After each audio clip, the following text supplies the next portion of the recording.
My cheating wife, who left me when I was hospitalized, is now begging for forgiveness 12 years later. Hi, I'm Jason, male 47. I want to share my life incident here to get some advice.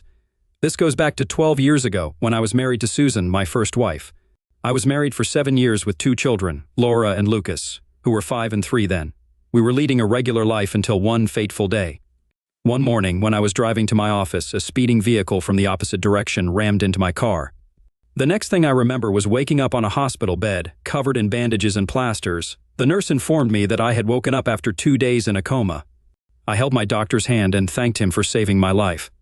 I was grateful for the new life, but little did I know about the disaster that was about to unfold. After a week of treatment, my doctor informed me that my lower body was paralyzed and I might never be able to walk again. I was shattered. Susan broke down at this news. It was evidently difficult for her because she had to manage the house and the children in all aspects. I fell into depression, unable to comprehend my life in a wheelchair. I spent my days staring at the empty walls of my hospital room, cursing how my life had turned upside down. I dreaded how I would never be able to play soccer with my children, never be able to dance with my wife, and never be able to be free again. To add to my miserable life, Susan stopped visiting me. In the initial days of my stay, she brought the children thrice a week. The moments I spent with my family were the only ones I lived for, but as the days passed, her visits became scarce. I pleaded with her to bring the children to visit me, but she would say that the children didn't want to meet me so often. I felt hopeless. Then one day she handed me the divorce papers, saying, "I definitely can't spend my life with a handicapped man. I'm still young and desirable. I deserve a normal man." I would be lying if I said I didn't see that coming. I sensed the upcoming separation when she started giving me the cold shoulder, but I didn't expect it to be so soon. A month after my accident, some of my friends informed me that they had seen Susan loitering around, hand in hand with a middle-aged man, probably someone in his 52nd, in cafes and malls during the evenings and on weekends. Some claimed that she had an affair even before my accident, and some said that her desperation got her into a relationship with a fat, grumpy old man after my accident. It was barely 2 months after my accident. I was yet to be discharged and was handed divorce papers. I might sound calm while writing this, but I was nothing like that back then. I was flustered, devastated, and heartbroken. I was wheelchair-bound, destitute, and divorced with no income or savings. After paying for the EMIs, household expenses, and children's education, savings were off the radar. Luckily, I had insurance that covered my hospital bills to an extent. I had to liquidate my savings for the remaining expenses, so in the end, I was left with nothing. I wanted to yell, smack my head against the wall, and curse my fate. I don't know how I upheld myself back then, but something inside kept me sane, probably the fire of taking revenge. After being discharged, I shifted to my parents' house. I was 35, divorced, with no income, and dependent on my old mother, physically and financially. My mother was a florist. She ran a small shop in the suburbs. The little income from the shop and the pension money kept her expenses afloat. With that limited resource, she offered to support me. It was the most troubling feeling for a 35-year-old man to depend on a 60-year-old mother. Soon after my discharge, I went to meet my children. When I reached my house, it was locked. The neighbors told me Susan had shifted to her lover's house with the children. According to my neighbors, Susan's lover was a fat old man who had been divorced twice but was filthy rich and had no children. Some even labeled Susan a gold digger and cheap for sleeping with a grumpy old man for his fortune. I managed to get the address of her boyfriend and reached his house. When I reached Susan's new home, she didn't let me meet my children, saying that the children had already adjusted to her boyfriend and apparently called him Daddy. She said that my sudden appearance would confuse them further. She threatened me with a restraining order when I insisted on meeting my children. I didn't have a penny to spend on a lawyer. I was surviving on my mother's meager income, so I backed off. It was less than 6 months after my accident, and only a few months after my divorce. She was already living with a man. I felt disgusted. I asked her how she could abandon me and move on so quickly. Immature, I know. I was a helpless, wheelchair-bound father. What else could I do? I pleaded with her for at least one chance to prove my worth. She belittled me, saying that I was a burden in her life. I asked her if she had cheated on me before the divorce because our divorce was settled a month ago, and she was already living with her lover. She shooed me away, saying it was not my business and that I should never show my ugly face to her again. I kept staring at her, contemplating my 7 years of married life with that woman who replaced me with another man in a few months. I left the place with teary eyes. I went back home, feeling defeated by the humiliation. I cried like a 5-year-old in front of my mother, who consoled me. She motivated me to take charge of my life. I was clueless about my life. I was directionless. To start with, I joined my mother in her shop. I helped her make bouquets, serve the customers, and clean the shop. Sooner or later, I realized that the business had huge potential to grow, but my mother was too fragile to do it herself. I pulled out my old contacts to secure contracts with event management companies to supply flowers for events. Gradually, I built a team, took contracts for venue decorations, and eventually launched my own event management company. It took me 12 long years to rebuild my life for myself. My mother had my back all the while. She supported and motivated me to bounce back. A year after my accident, I learned Susan was leaving the city with my children and her lover. I rushed to the house to meet my children, but they had already left by the time I reached. Before that, I had tried to reach out to my children multiple times, but Susan insulted me and chased me away every time. Susan had full custody of the children and could decide everything for them. Since I was physically and financially challenged, I could not contest joint custody. I couldn't challenge her restraining order because I was too broke to hire a lawyer, whereas Susan had a wealthy boyfriend. I didn't know if he was already with her before my accident, and if not, how he suddenly appeared in Susan's life. All I knew was that he was a wealthy man with ample ancestral property. In the last 12 years, whenever I got any leads about my children, I traveled to meet them but failed every time. Susan threatened to get me arrested, as her boyfriend had the money and contacts to get away with anything. By the way, that man didn't marry Susan even after 12 years, although they lived together. A year ago, I finally filed for joint custody. I was waiting eagerly for my event management business to stabilize. I filed for custody and finally managed to get 15 days. They are flying next week to my house. Although Susan did her best to object to my plea in court, I hired a good lawyer who presented my case well, and I got 15 days. Besides, my children are grown-ups now, and they were asked if they wanted to meet me, and they affirmed with a yes. I know I can't compensate for the last 12 years, but I wish to spend quality time with my children. As the time is nearing, I'm feeling nervous and delighted at the same time. They're 17 and 15 now. I know teenagers are demanding these days. I hope that my children are not mean and toxic to the extreme. I don't know what stories Susan has told them in the last 12 years, and whether I should tell them the truth about their mother, I don't know. Do you guys have any suggestions on this? How should I approach them? I'm super nervous and super excited. Let's share with the community for a couple of comments. First comment, kudos, man. You stood against all odds. Good luck. The next comment says, I'd suggest taking it easy and going with the flow. See how the children behave with you. Let them bond with their granny. Granny's bond can help you win your children. One more comment before we go on, don't spill the beans too soon. You'd sound desperate. See what they have for you. I'm sure your ex would have. Manipulated the kids to the core, so be careful if they're evil. Wow, OP, this is awful. I'm so sorry this has all happened to you. In times like these, we really should be able to turn to our partners and family for support. I'm so sorry you weren't able to have that. You got through it on your own, and you are a strong and brave man despite the cards that were dealt to you. Thankfully, you came out alive, and you do have the chance to see your children again. This is something to be grateful for. They do want to meet you, so that's a very good sign. Just be yourself and soak up every moment you can with them. Update 1. Hi all, I have quite an update. I missed 2 critical pieces of information in my original post. First, about my current wife, Amy. Yes, I remarried a beautiful woman 5 years ago. Amy is an interior designer. I met her at an event where she was designing the wedding venue and we were providing the flowers. I was yet to start my own company at the time. There wasn't love at first sight, but we vibed well. We kept meeting at such events over the next few months and became friends. She was a single mother of a 3-year-old daughter. The idea of starting the event management company was hers because she worked for one of the companies for many years and had the contacts and knowledge of the business. I partnered with her to launch the business. We dated for a year before getting married. Now we live as a happy family of 4. Amy, her daughter Mia, my mother, and I. Her daughter was delighted to get a granny, and so was my mother. The second piece of information was regarding accident compensation. I was hit by a speeding truck, so ideally I should have been compensated by the logistics company owning the truck.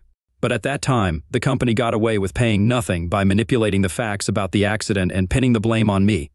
I could not hire a good lawyer back then, so I didn't get a penny.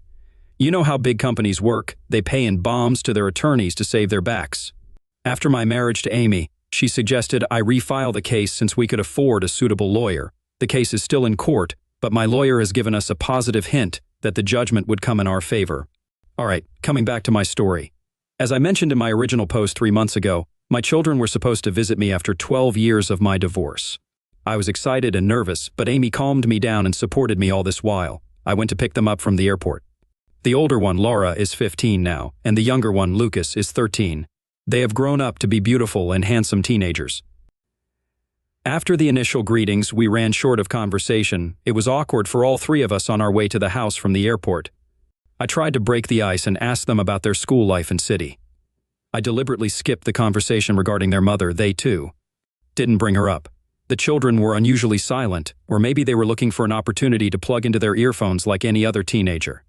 Upon reaching home, we were welcomed by Amy. The children looked shocked, as if they didn't anticipate this. I don't know why Amy was a surprise to them. When their mother could live with another man within months of our divorce, why couldn't I remarry?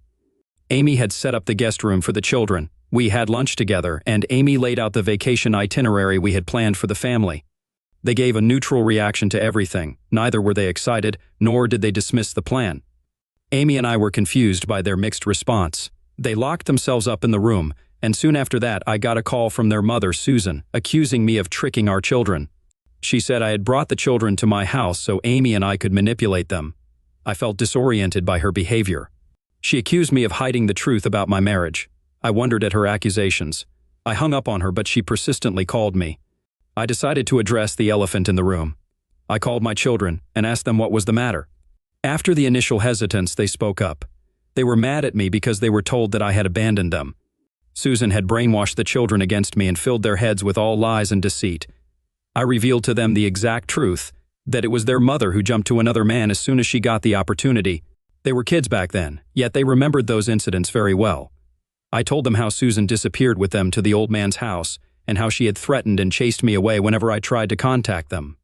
I showed them the restraining letter and all my rejected pleadings I made to meet them. They were in tears and regretted believing in their mother's lies all these years. My younger son, Lucas, admitted that once he tried to reach out to me on social media, but Susan caught him. She emotionally blackmailed him and made him promise that he would never contact me again. The children also admitted to being rebuked by Susan's husband. Susan and the children were mistreated at family gatherings because they were unmarried. Susan continued to stay as a mistress in his house. Although the man paid for their education, he was never a fatherly figure to them. My heart ached as I got to know about my children's adversity. After all the truths came out, we hugged each other and cried our hearts out. We went for a week-long vacation in Florida and had a great time together. Laura and Lucas bonded with Amy and Mia, who is turning 8 this year. I couldn't be happier seeing all my family together. My children uploaded our group photos on social media, captioning them "Happy Family." As soon as Susan saw those photographs, she called them up and berated them for their foolish behavior. She blamed them for betraying her by bonding with us. She texted me, threatening that she would not let me meet my children further if I did anything to turn them against her. I laughed at her hollow threats and continued with our vacation. After returning from the vacation, my children met with my relatives. My relatives happily hosted them, and I was delighted to see the old bonds rekindled. When they were about to leave, they promised to keep in touch despite Susan's threats. They said that they felt suffocated living in that house and that they would move back with me once they completed high school. I hugged them and bid them goodbye. After going back, they confronted Susan about her evilness, but she turned the tables on me, accusing me of manipulating them against her. It's been a few months since they returned, but we talk regularly. I hope to have them back with me. I'll update you if anything develops. Thanks a lot. First comment, wow, it must feel so good to have all that on the table and to be absolutely transparent with your kids. That's something that their own mother couldn't even do. The fact that she threatened you to not turn them against her means that she's afraid of the consequences of her actions and is still unable to take responsibility for what she did all those years ago to you. Her lies meant that your children had to grow up without their father. Update 2. Hey all, I know it's been a long time since I've updated. There's been a lot of drama in the last 6 months after my first meeting with my children. 3 months ago, the impending court case against the logistics company got settled. Guess what? I got a hefty compensation, not only for the accident but also for the injustices in the first trial. I'm not sure if I mentioned this, but in the initial trial, the logistics company whose truck rammed into my car manipulated the case and pinned the blame on me for the accident. Hence, I was not compensated at all. I appealed again at my wife's suggestion, and won this time. I gave the news to my children, and they were equally elated. They wanted to meet me, and I promised to have them back with me permanently. A month later, Susan showed up at my office. She held my hand and asked me for forgiveness. I was taken aback by her sudden appearance. She admitted that after my accident she turned desperate and found that old man who wanted a sugar baby. I didn't know about all these terms until I Googled it that day. The man had horrible experiences with a younger woman who ran away with his money after a few months, so he decided to settle with a not-so-young sugar girl, Susan, who was 32 back then. Susan had 2 children, which served as a guarantee of her loyalty. The man had stated clearly that he would not marry her and instead keep her as a mistress, because he didn't want to share the inheritance with my children. Susan agreed to his terms because he promised to feed and fund their education. I asked her why she didn't get a job. She said she had never worked and was unsure if she could earn a similar lifestyle to what her lover gave her for free. She kept saying that she did everything to protect the children's future. She stood her ground, saying the children would have grown up in poverty if she didn't take that step. I got so annoyed at her nagging that I yelled at her, saying she could have at least given me a chance to bounce back. If she was so concerned about her children's future, she should have discussed it with me instead of jumping to conclusions and deserting me without any heads up. I clarified that I had moved on, and her pleadings didn't matter. She recounted all those happy moments we shared, like our wedding day, the birth of our 2 children, etc. I shrugged her off, saying I was a different person now and all those memories had faded away. They didn't mean anything to me. She crossed the line by saying she and my children were my original family, not Amy and Mia. She said that Mia was not my daughter, and that I could never have a proper family with Amy and Mia. I felt disgusted by her cruel mind. She insisted that I take her back so the rest of the family could reunite. I made it clear to her that I love Amy and Mia, and they are my real family, not her. She refused to leave my office, creating a scene. She left only when I threatened her with the police. I went back home and narrated this to my mother and Amy. Amy was naturally distressed by this, but she is a mature woman and didn't make a big deal out of it. My mother said that she never liked Susan because of her selfishness. Mom even said that Susan had returned to me only because of the money I had received after the court settlement. That woman is indeed a gold digger. When my children learned about their mother's behavior, they berated her and told her to stay in her lane. I'm not sure how her sugar daddy got to know about this incident, but he had threatened to throw her out if she tried to reach out to me again. I couldn't be more thankful to him. The latest update is that my children are moving in with me this month. They would stay with us briefly before I put them in a nearby college. They wanted to enjoy their college life and stay in a hostel. I believe we should remain connected, but at the same time give ourselves some space to know each other. The children have abandoned Susan, and in the end she is left with nothing but her sugar daddy. I hope she gets to enjoy the sugar until it turns sour. Let's check with the community for some comments. First up, I love the way you take a jab at the sugar daddy thing. Susan is a freeloader who jumped to the old man when she got the opportunity. Indeed, she was cheating on you before. She got what she deserved in the end. Another commenter said, "Please pass me the lawyer's contact. I know someone who is stuck in a similar court case." I love the way you won against all odds. Good luck, man. It's not surprising that she came back after you were compensated with a large sum. She lost her children and was left with nothing, just as you were. Everything finally caught up with her. Wishing you and your kids all the best, the journey ahead looks promising. What do you make of all this? Let us know in the comments below. And thank you for joining us today. Be sure to like, subscribe, and hit that notification bell so you don't miss out on our next video. We'd hate for you to miss it. See you next time.